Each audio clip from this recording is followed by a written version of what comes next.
I often tell people that the relationship I have with the sheepdog, it's a little bit like getting a fella to come and work for me, and I say, here's the deal, I'll give you €100 a day for me, and you do my bits of jobs for me. And the fella say, oh sure, that's super, Paddy.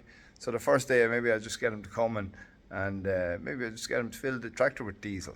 I'd say, oh that's great, here's your €100. The next day maybe I get him to fill the tractor with diesel, maybe I get him to push in the silage to the cattle. I give him the €100. But every week, every day, I'm incrementally adding more for the €100. I'm still only paying the same €100, mind you. And so by the end of the week, I have this guy coming in for the €100, and he feeds the cattle, and he fills the tractor with diesel, and he cleans it out, and he makes it look nice and tidy, and goes and stacks the hay, and maybe he cleans out the shed, and feeds the chickens, and I don't know, shears the sheep, all for the same €100. But if I had said that to him maybe on the first day, he might say, hey buddy, take your €100 and stick it up wherever. And so we have to be careful with our sheepdogs not to overload them. Plus they'll have a certain amount of desire. At some point that fella who's working for me will say, hey Paddy, you're putting too much stuff on me. This is not worth it for the €100. And he said, I'm going to go and get a different job with somebody else. So with the sheepdog, we load him up incrementally, and depending on what kind of desire he has for the sheep, how much he wants to work, that'll dictate how much we can squeeze out of him for our €100.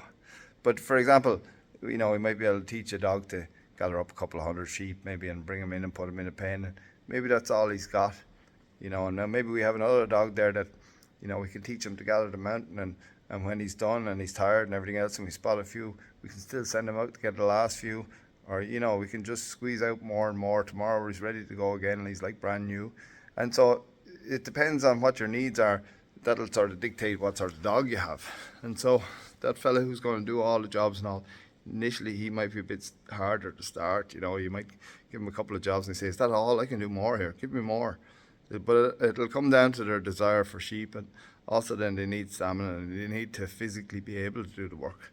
But when we take a sheepdog, then we can start him off at that sort of easy level, and we might run out of dogs somewhere. We mightn't be able to go all the way with him. So that'll just dictate what sort of dog we have. What are our needs. But that's how I do it. I start off there, and incrementally I start to squeeze more and more out of him until we get to the end of the can. But sometimes my knowledge is the end of the can. I've had dogs there that could have been a lot better if I had more knowledge.